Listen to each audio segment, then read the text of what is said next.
Buen dia, siblings, sisters, and brothers in God. Welcome to Tuesdays for Nurture. I am Roberto Ochoa, your host. Tuesdays for Nurture is a Tuesday webinar series which we faithfully focus on education for the people of God. Topics from faith-filled politics to interviews of key leaders to how-tos in congregational life and the impacts of current realities of the life of the church will be featured. And this series is called State of the Matter, originating from the theme of State of the Union address coming at the end of February, where there are often goals about what is happening in the first 100 days and framing for the work going forward. And yet, people often abdicate their power to the people in the seats.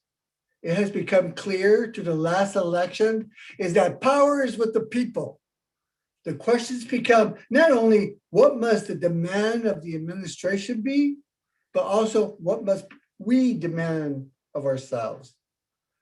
Therefore, over the next few months, the United Church of Christ will engage leading voices to usher us into conversation and deep thoughts about our responsibility and our accountability in the changing from who we are to who we want to become.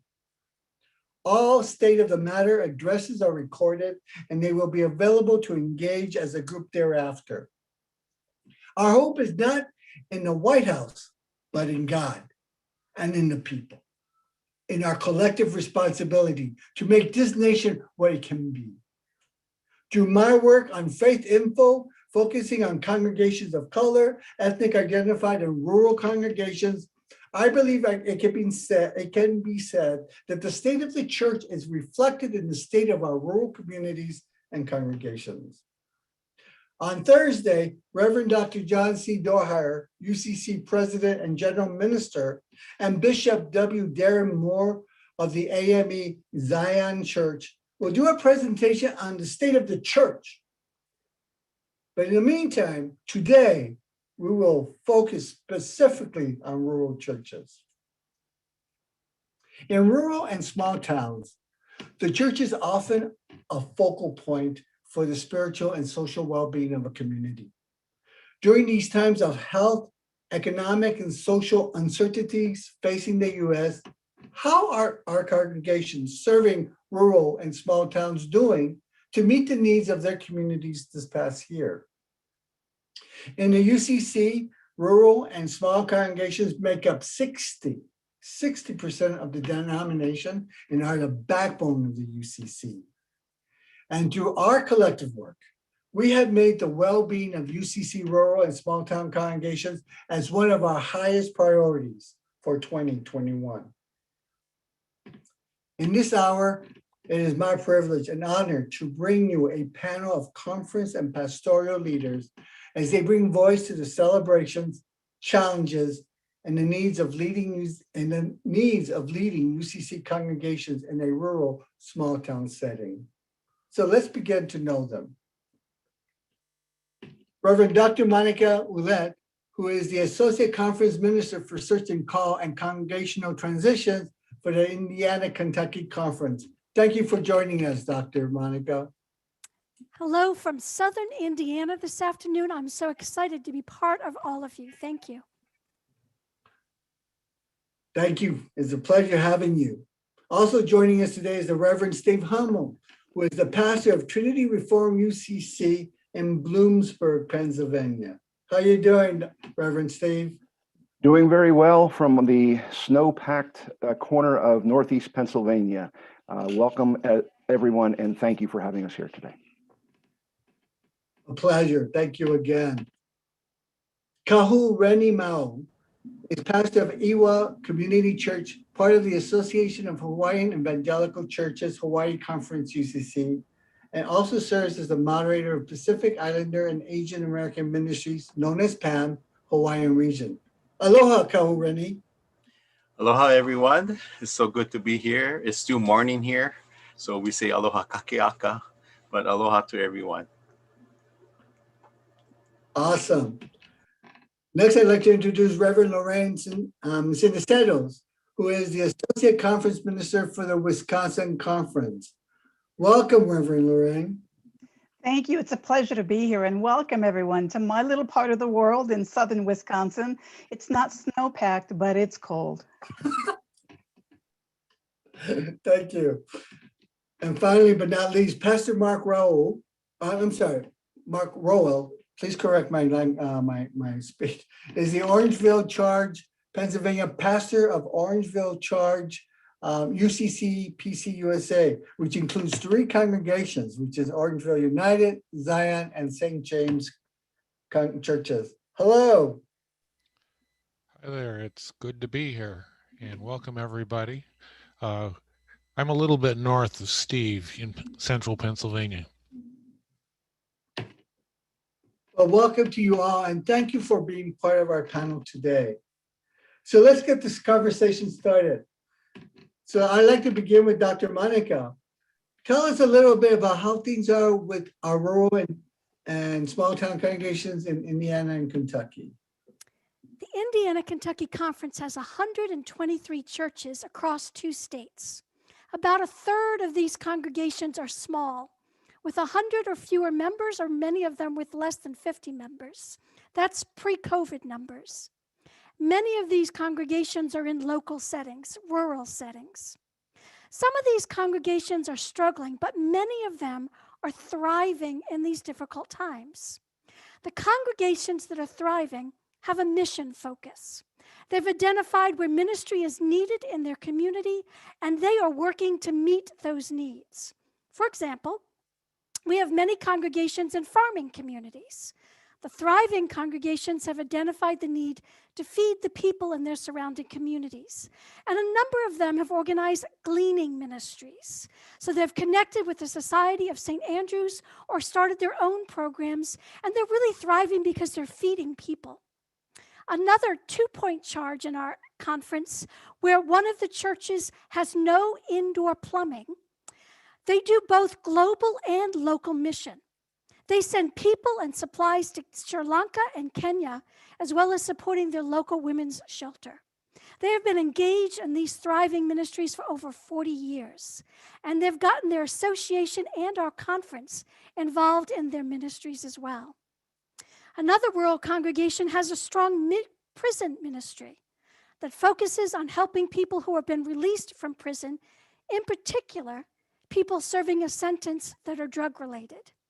They also have a strong commitment to Camp Miriam and the Young Ambassadors program in our conference, which connects UCC young adults with German partners.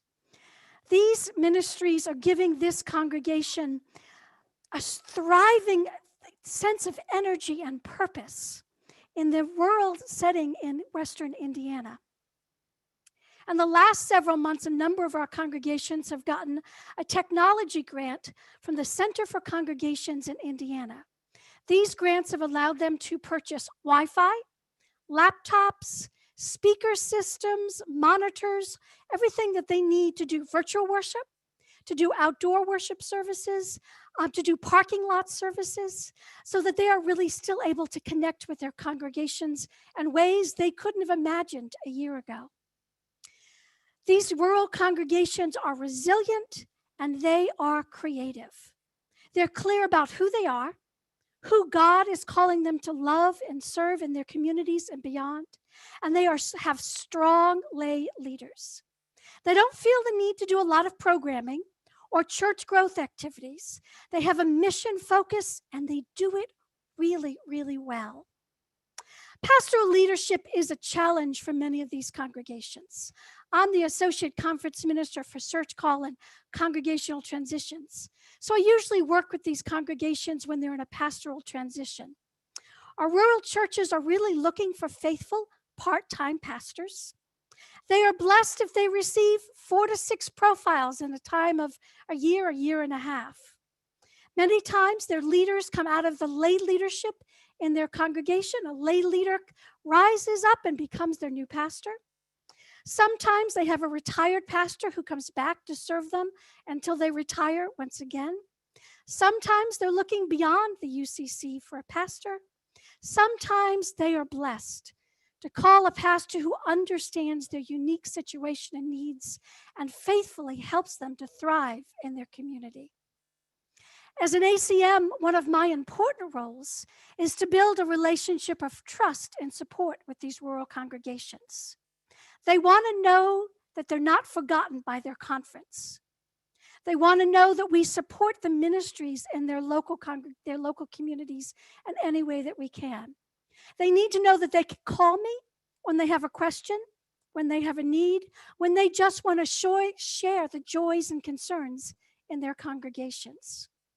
It is a blessing to serve God with these small rural congregations in our conference. Thank you, Dr. Monica, for verbalizing as an example of small but mighty works indeed. Thank you for sharing that. Now I'd like to go to Reverend Steve Hummel to tell us about his congregation, the work of his area. Well, Trinity Reformed United Church of Christ is about 100 to 125 members, and we normally have about 50 to 60 members in person when we are actually meeting in person. What's amazing now is that we are, of course, now doing everything virtually, doing live streaming on Zoom and Facebook. And we're actually having over 100 plus people or cameras actually attending our services every Sunday. In fact, the running joke right now amongst my congregation is that no one's going to want to come back to church because they're too used to having services in their pajamas and eating breakfast. So we're hoping that once this whole thing is over, they will come back, and we know they will because they miss each other terribly. This is a small community, is a truly, these families have been around for ages. I myself, this is my home church, believe it or not. I'm serving my home church. I was gone for 40 years, but came back and was allowed by the Penn Northeast Conference, who we are part of, to come back to my home church and do that. So few members do remember me as that mischievous little boy in Bloomsburg. But for the most part, we're having a wonderful, thriving congregation. We're not breaking any records, but we are meeting all the challenges. We truly thought that this pandemic was going to be the end of our church. But it was, just to give you an example, one of our members moved to Florida, and he was the one who donated the money for a 4-camera video system for our sanctuary so that he could be part of those services.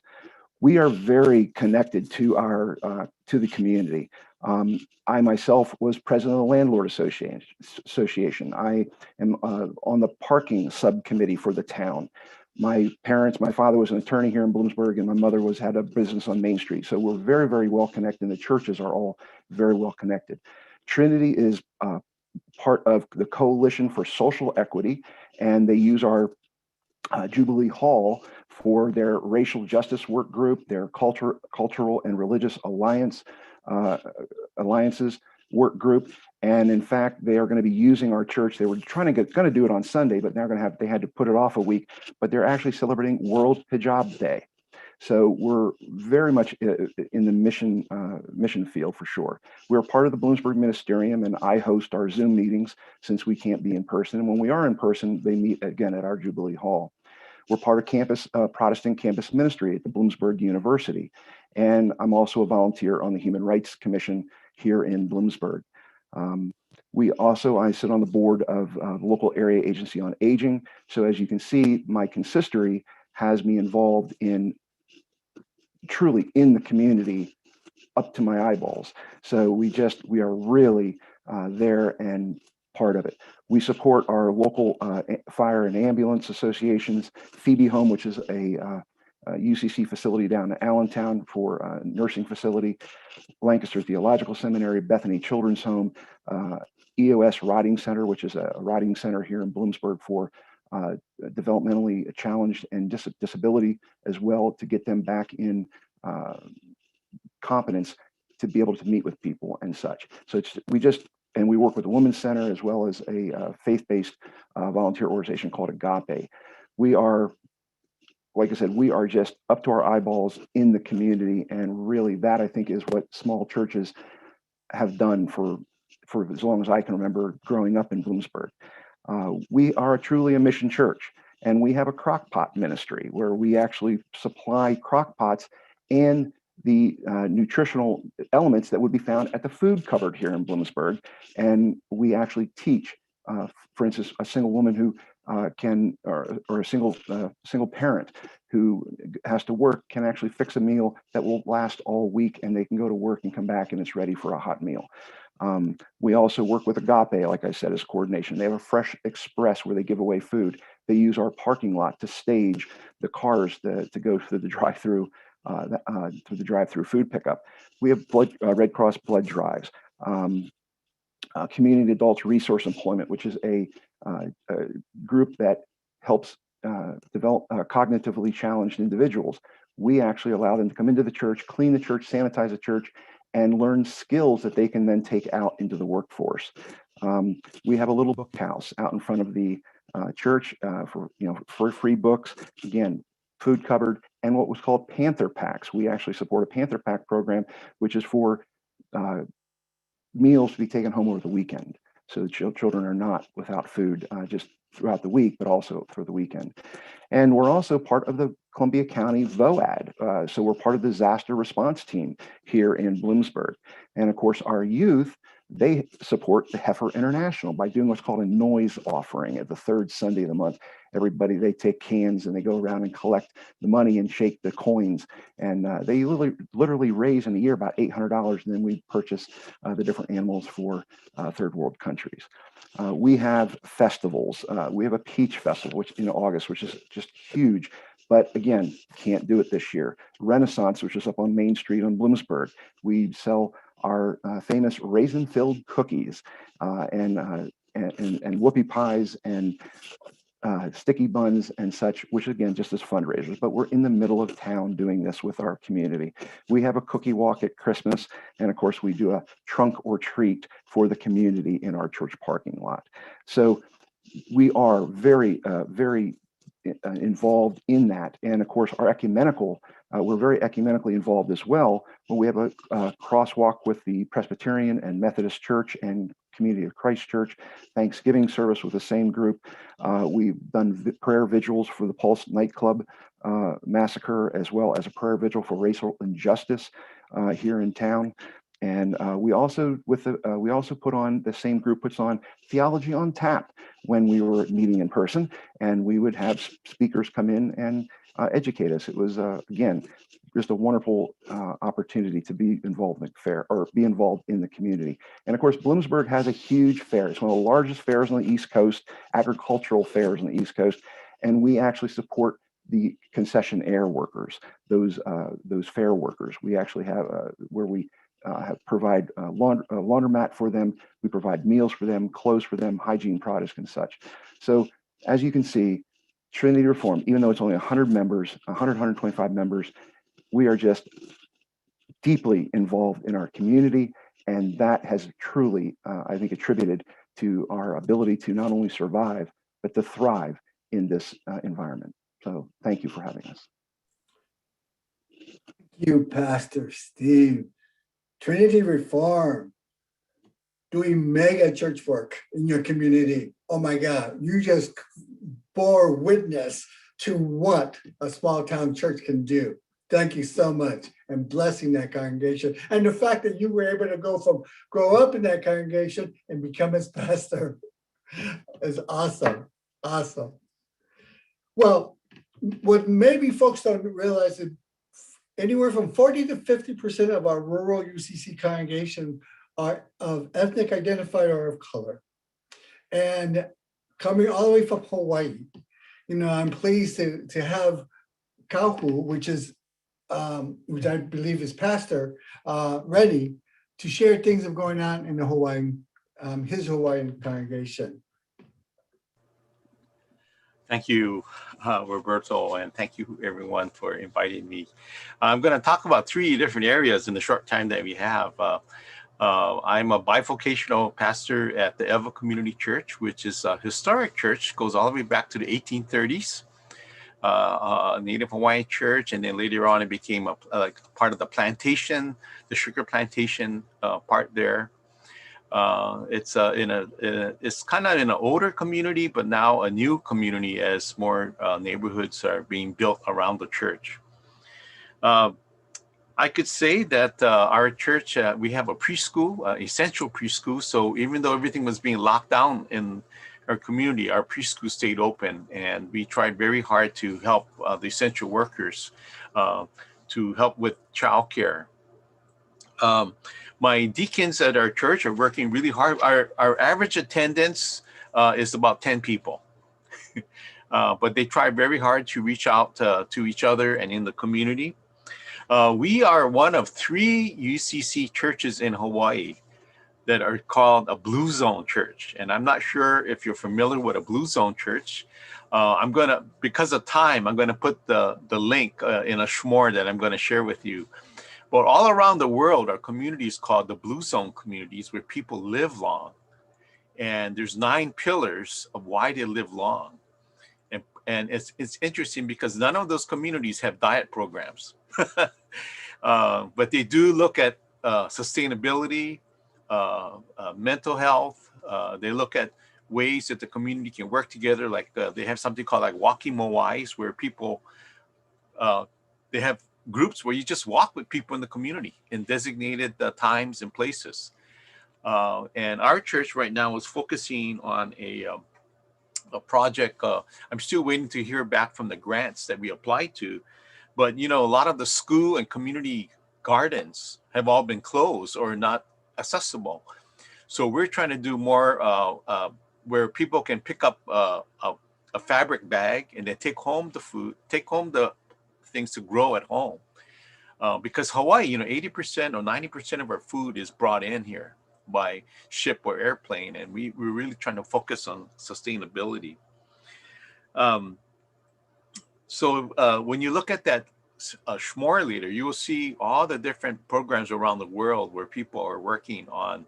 And it's really great to partner with the community. Instead of trying to reinvent the wheel, we just partner with different organizations in our community. I also wanted to talk about AHEC, which is we're part of, which is the Association of Hawaiian Evangelical Churches. AHEC is unique because it's a non-geographical association, and we have 8 main islands where our churches all spread out. And when the pandemic came, there was a lockdown. We couldn't even fly on airplanes or, to meet. So it really was a big challenge for many of our churches and our leaders to meet and get up to snuff on technology. And one of the things that I've been working with AHEC is called AHEC Television. And so what we've done is try to have a one-stop place where all the churches who have any kind of a video worship service or event, like even cooking demonstration, we'll put it all in one place where they can share and cross-fertilize each other, as I say. Some of our churches, we're only meeting once a month anyway, because they're so small and they have no pastor, a lot of lay leadership. So it's been a real challenging and exciting time for them to continue to meet in a virtual way. And we're also praying for those technology grants and ways to help to connect us. I did want to talk about Hawaii PAM. Hawaii PAM has been really involved with the UCC disaster ministries here in the island. So we've been trying to coordinate the food distribution, face mask distribution, also working with our Marshallese and all our Micronesian communities that we have. We have 67 related UCC Micronesian churches that are part of our Hawaii conference. And so we really try to work with them. It's a challenge because of the technology, and they may not have access to internet, Facebook, or any of those kind of tools. But since March, we've been, with a lot of our small churches, we put together a youth Bible study. So we have youth coming in from all the different islands every Wednesday night. And it's been a challenge for them to be together, but it's also been a time for getting to know other youth from different islands. We also are unique because we're kind of like the bridge point between many of the Micronesian churches with their mother churches in Micronesia. So we work with the Micronesian Council, and we try not to, a lot of times they get to the U.S. and they seem to be cut off from their mother church. So we're trying to really be that bridge, and work with the Hawaii Conference Micronesian Council, as well as the Micronesian Council in Micronesia, and they're beginning to understand technology as well. So we really are excited about that, working together. We did an online drama production on Mulan. So you'll see that link in there. You can see, and we received a grant from the National PAM called the Stand Together Grant, looking at the effects of COVID-19 also on the Black Lives Matter, and we're trying to capture the stories of our Pacific Islanders and our Micronesian families when it comes to sustainability, but also justice issues, housing insecurity. And so we started on this project where the young people would do a digital storytelling and capturing the stories of their families from all the different churches. But what we found out is that a lot of people don't want to talk about how they got COVID. It brings shame on themselves or their community or their family or their church. And they really don't want to talk about it in that way. So we've had to do some flipping of the focus points. And we're doing something now called the Jerusalem Project. And I'm not sure if any of you have heard of that, but around the world, outside of the United States, people have come to the Jerusalem Challenge, written by a songwriter in South Africa. And millions of people have come together to do this dance. It's not a competition. And so we're organizing here with the public access TV channels, as well as our young people, to challenge our churches and our communities to do the Jerusalem Challenge. And indirectly, we'll capture the stories of what their lives are like at this present moment. And so you'll see it. It's a really fun. I can imagine churches, conference, people, all people jumping in and doing it. And in the schmore that I sent, you see that there's preschools, essential workers. There's all different kinds of communities all around the world, even Arab communities that are doing it. It's really fun way to use the arts to connect and bring us together.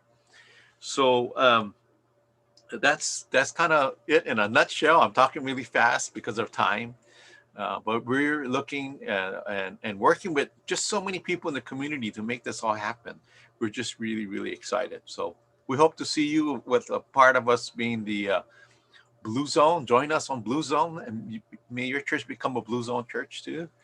And yes, it's called the Jerusalem Challenge. And there's a lot of YouTube videos of communities, Catholic community, nuns, priests, everybody's just dancing it. It's just a lot of fun.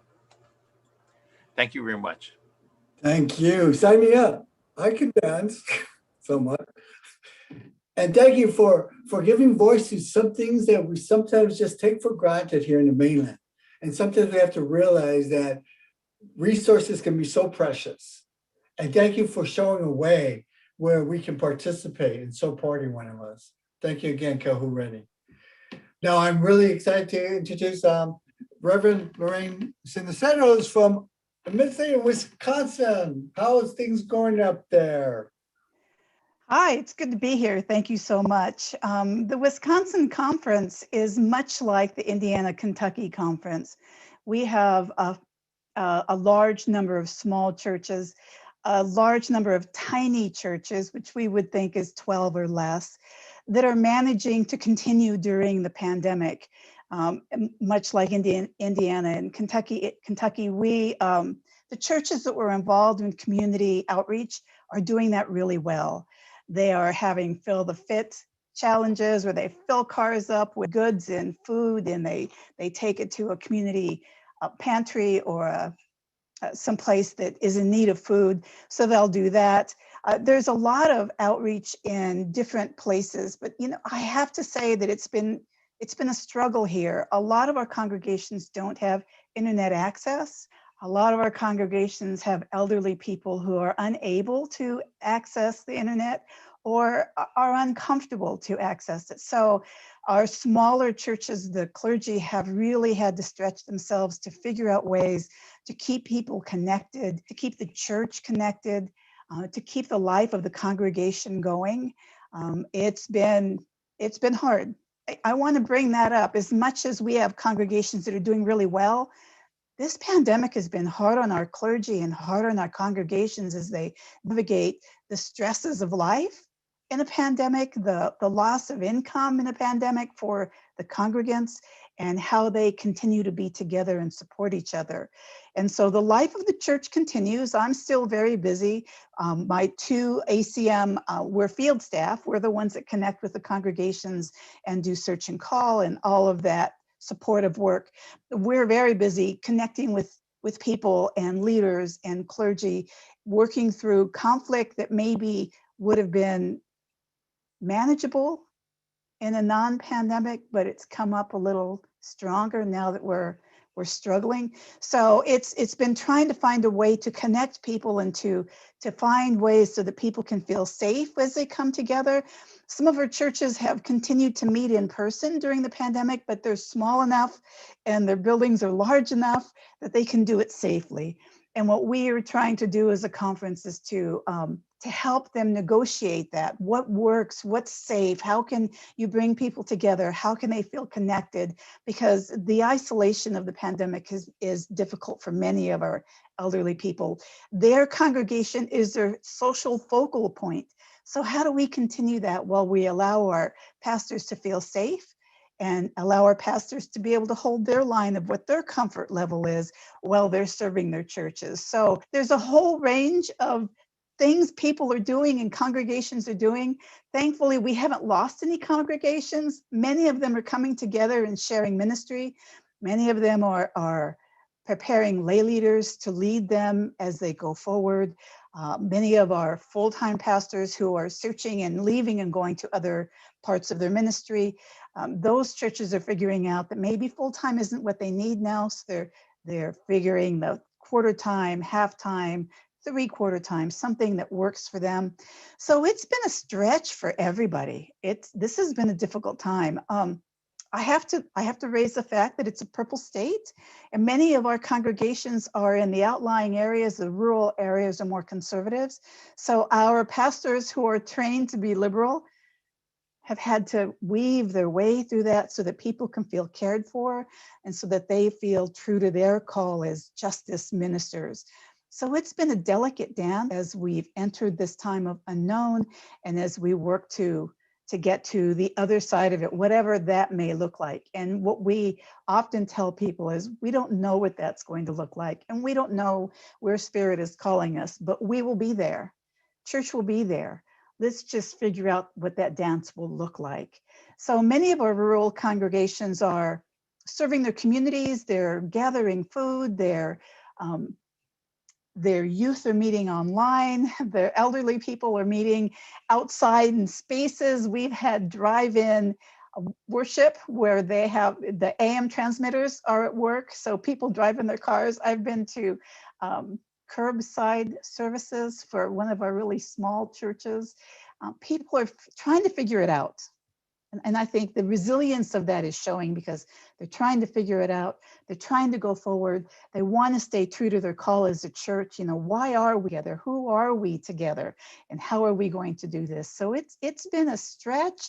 It's been a push and pull. The pandemic has done a lot to change things, but it's done a lot to solidify who people are and who they're called to be. Thank you, Reverend Lorraine, for putting voice to the challenges, challenges and realities facing our congregations, especially in rural and small towns. And for our pastoral leaders. Our pastoral leaders that sometimes come into situations that they have to learn very quickly. And one of those trends about lay leadership and lay pastors, which is becoming a thing. I, as a former lay pastor here in Massachusetts, welcome Mark, who not only is pastoring, pastoring out in in Pennsylvania, but 3 congregations or some sort of ecumenical outreach between the United Church of Christ and Presbyterian Church UCC. So I'm really, really looking forward to hearing from Pastor Mark.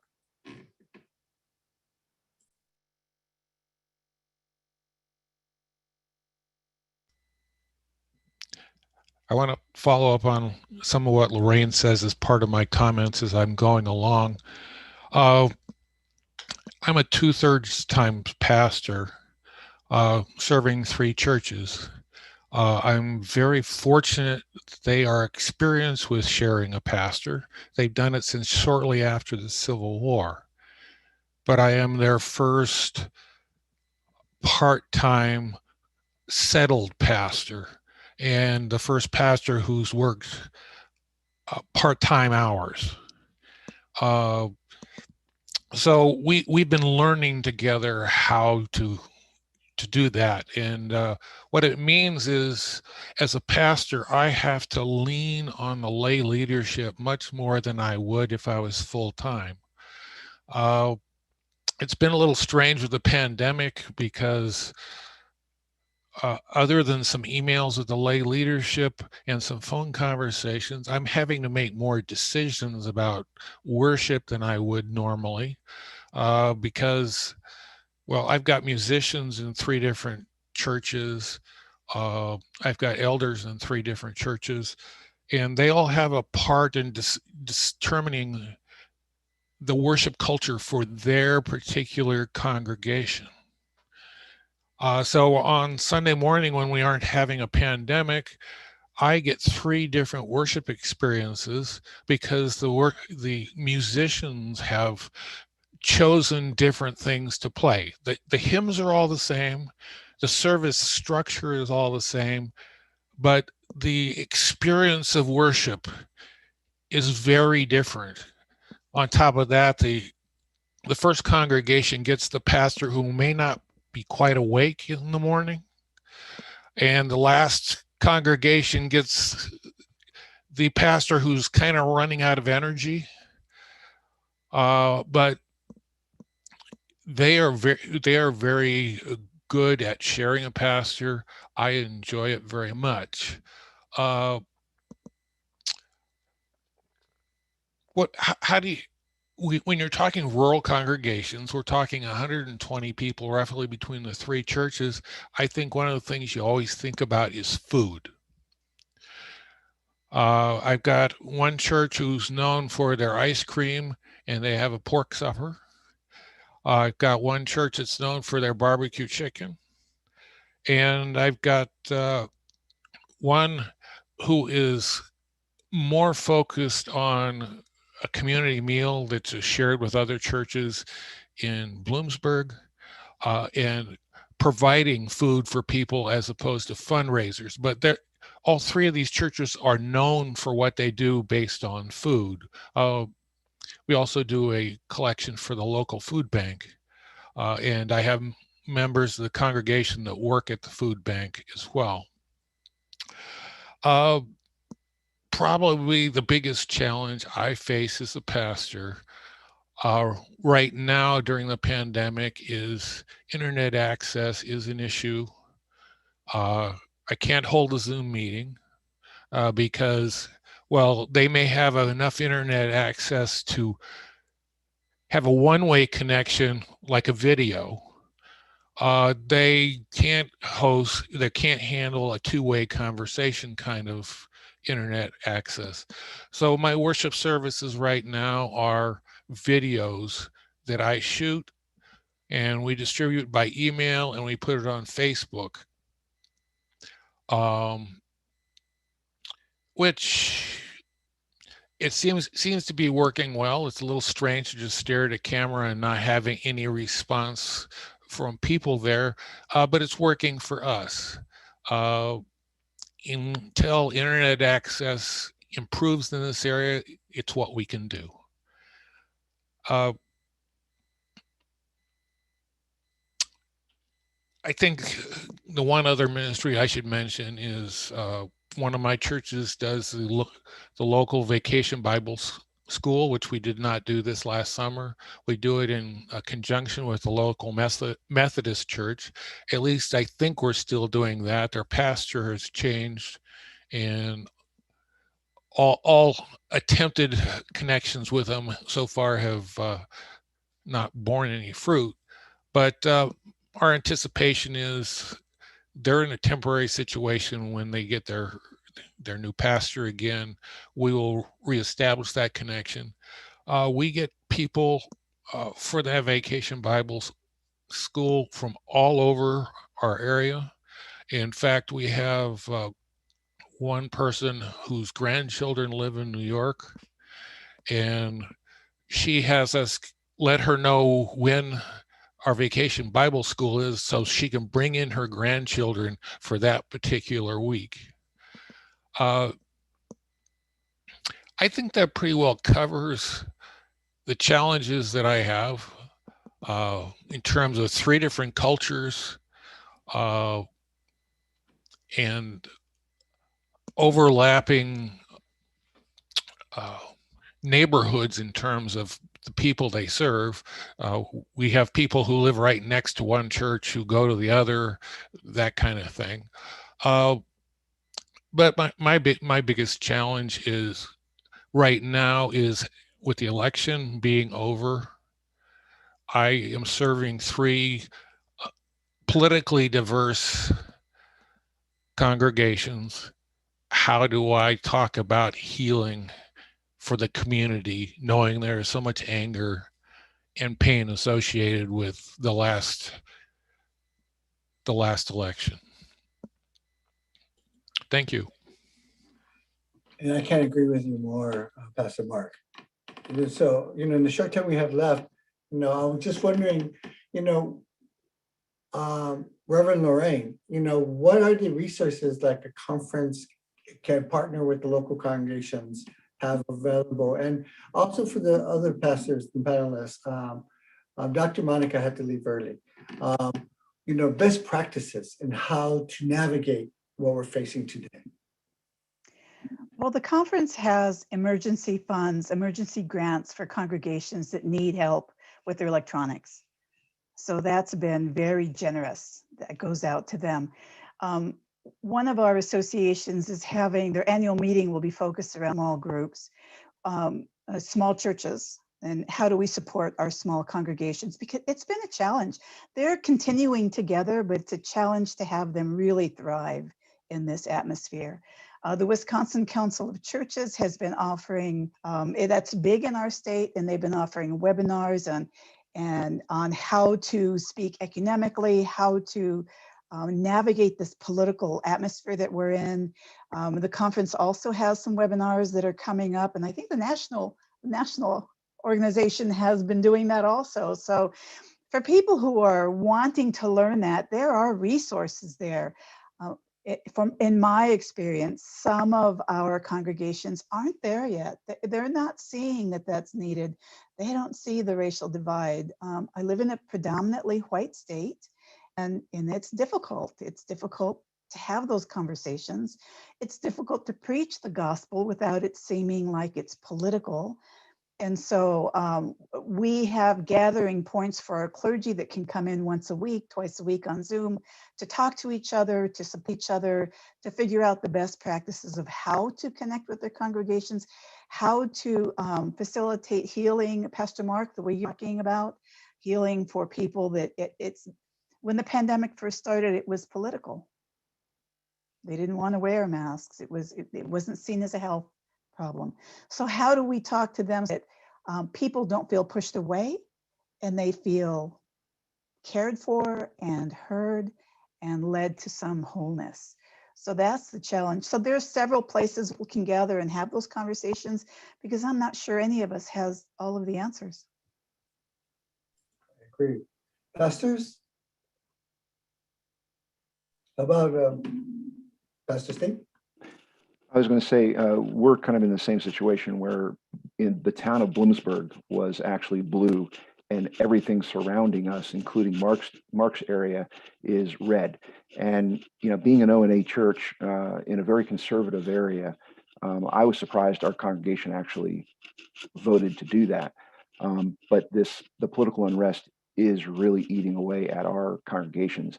And at this point, one of the big messages that I'm trying to do is simply that, we have commandments. We have 2 commandments by Jesus, to love God and to love our neighbor.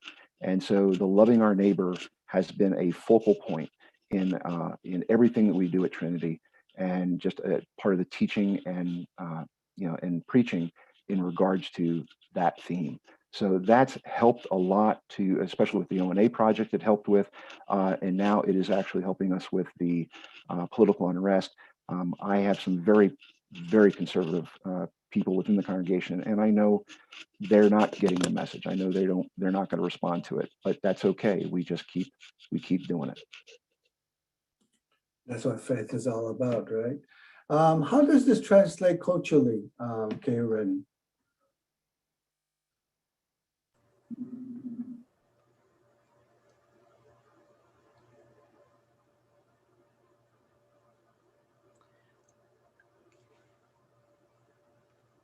I'll say something. That's one of the reasons why Hawaii PAM, because many of our churches are more conservative, and very hard to, especially in this political climate. And we hit that wall, I would say, that challenge when we try to do the Stand Together grant. So that's one of the reasons why we flipped it and looking at arts and something more celebratory, and very easy to do. And it's intergenerational, which we thought was really important. So now we're just trying to roll that part out, and we're learning from other communities that have used the Jerusalem Challenge. So you'd be really surprised that sometimes, trying to hit something right for it. I mean, straight on. Maybe you have to go in a roundabout way. And indirectly, people are healed. They're having fun. They laugh, and then with that, maybe a meal comes with that.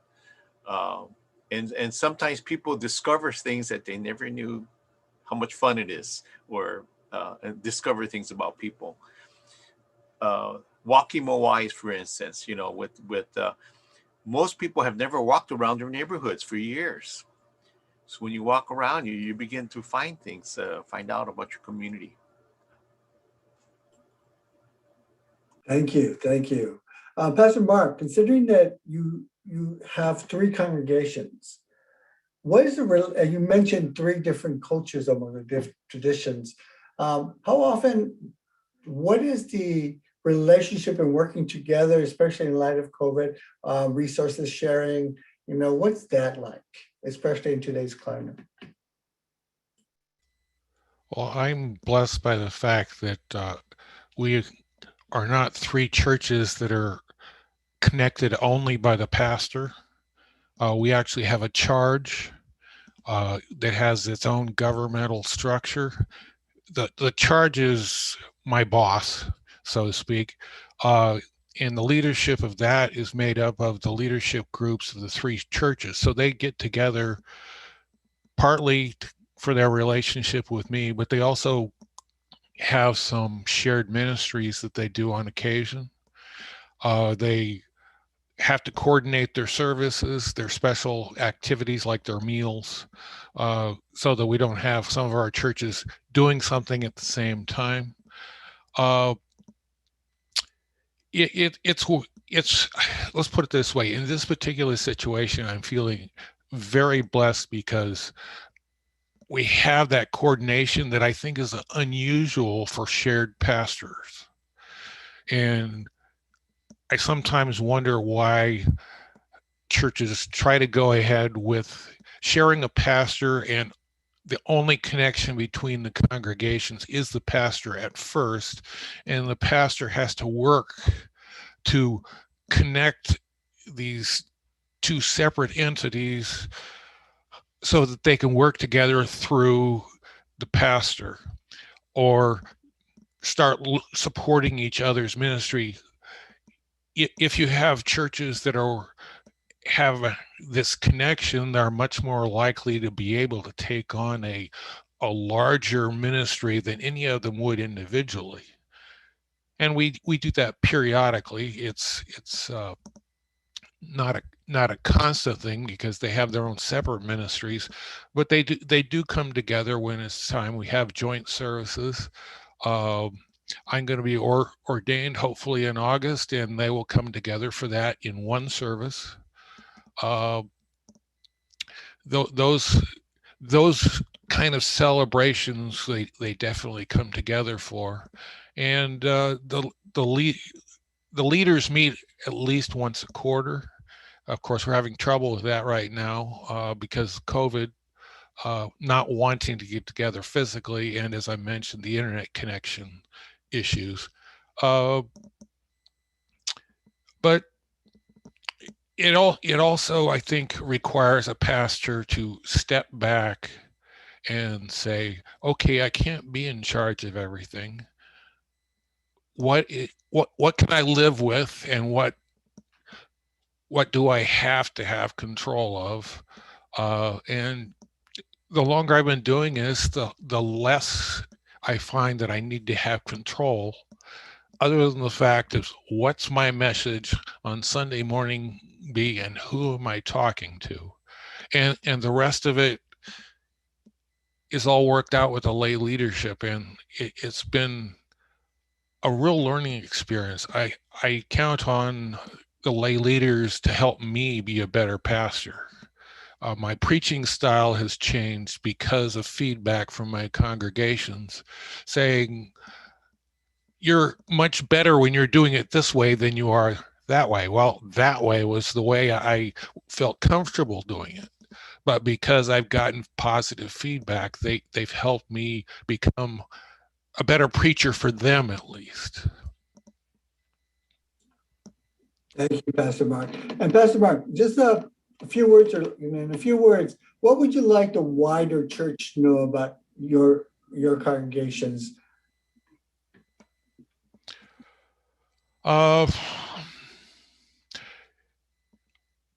They're older, and I would like the wider church to know that there are a lot of churches that seem to be on solid foundation right now that don't feel that way.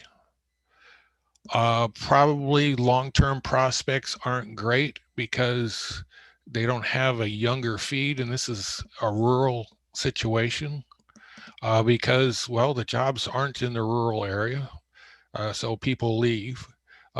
There are exceptions. I have one family that's got 3 generations going locally, and all 3 generations are represented at our church. But I've got a membership of 120, and I've got 4 kids. And I guess it would be useful if we looked at how do we feed a younger population into the small rural churches, and what resources do the local pastors need to do that? I don't have an answer for that. And that's something that I would love to have people looking at and saying, hey, look at this. Hey, look at this. And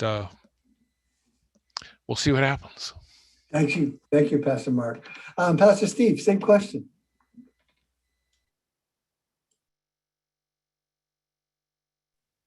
Whoops, didn't click there. At this point,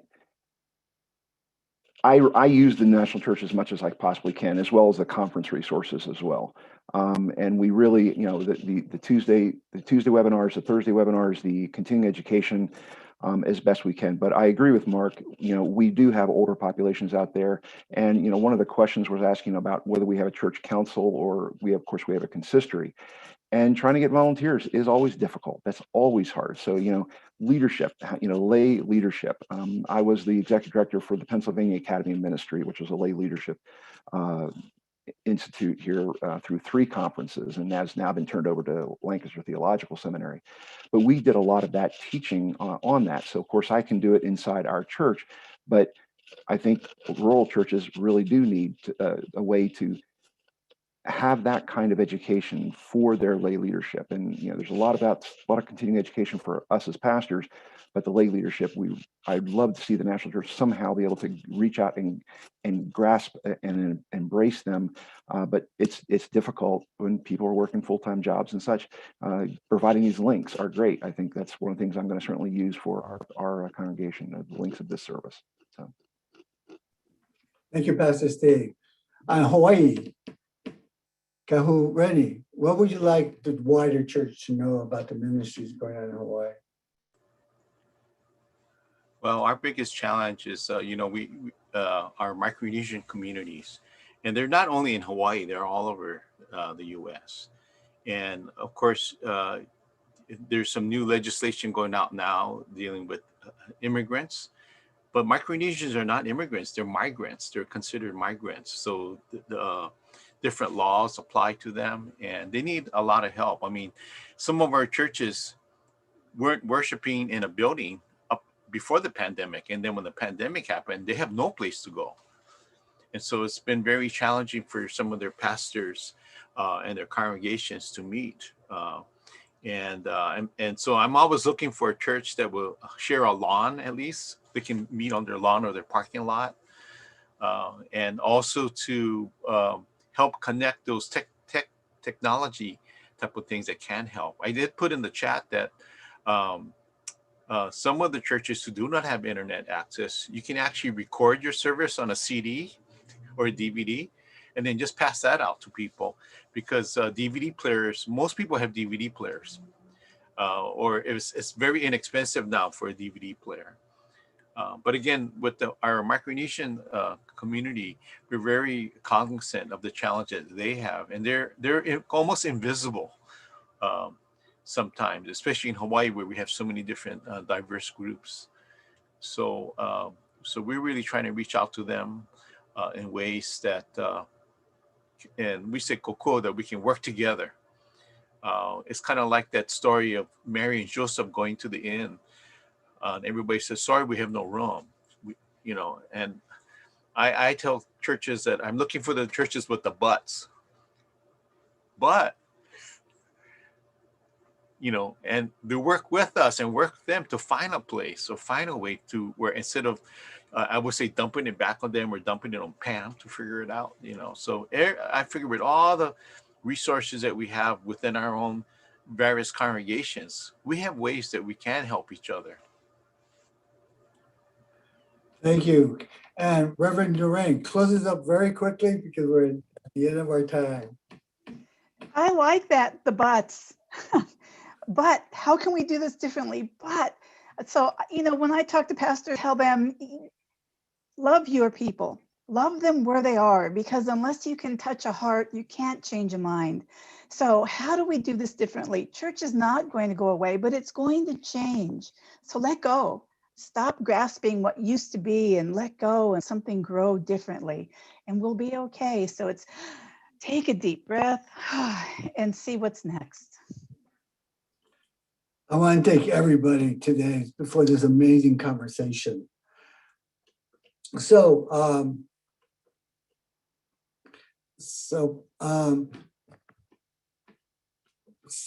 I'd like you all to stay tuned as Kahu Rennie will bless us out with a closing prayer. But as we close, if this and other webinars matter to you, if the work of the United Church of Christ in rural small towns matter to you, if ensuring that our rural and small town congregations receive all the support we can possibly offer matters to you, please consider texting UCC at 41444 to donate to the annual fund. But it is support from you folks that make these ministries possible. I would like to invite you to our next upcoming webinar this coming Thursday, where the Reverend Dr. John Dolheier will be leading a conversation with about the state of the church with Bishop W. Darren Moore of the AME Zion Church. And then next Tuesday for Nurture, please join Reverend Piwa Langini, who is the UCC Ambassador for Innovation Engagement, as they lead us in a conversation regarding the theory of change for local churches. Also, the United Church of Christ is pleased to host a 2-day, 2-hour teach-in to mark Martin Luther King Jr. Day of Service on February 15th and 16th from 6 to 8 p.m. Eastern Standard Time. For more information, please check ucc.org upcoming events. Again, gracias for spending precious time with us today. Kahu, Rennie, please pray us out. All right. Let's pray. You say a puli kako. Mahalo ke akoa, Lord. Thank you so much for this blessed time that we can share and learn from one another. We know that there's no easy answers, but there is that challenge and invitation that you give us each day to connect the dots in our lives and especially in our communities. Help our churches to not be so insulated because of the pandemic, but help us, Lord, to look beyond that and look for ways that you are inviting us to inviting us. It's really an opportunity that you've given us to do ministry in different ways, new ways. And so we thank you, Lord, for everyone who has shared today, for their manao, as we say in Hawaii, for their wisdom and experiences, and even their questions and challenges. And Lord, we just ask you now to go out with us and keep everyone safe. But most of all, keep everyone looking for those butts, those people who are willing to share with us and in our ministry. Amen.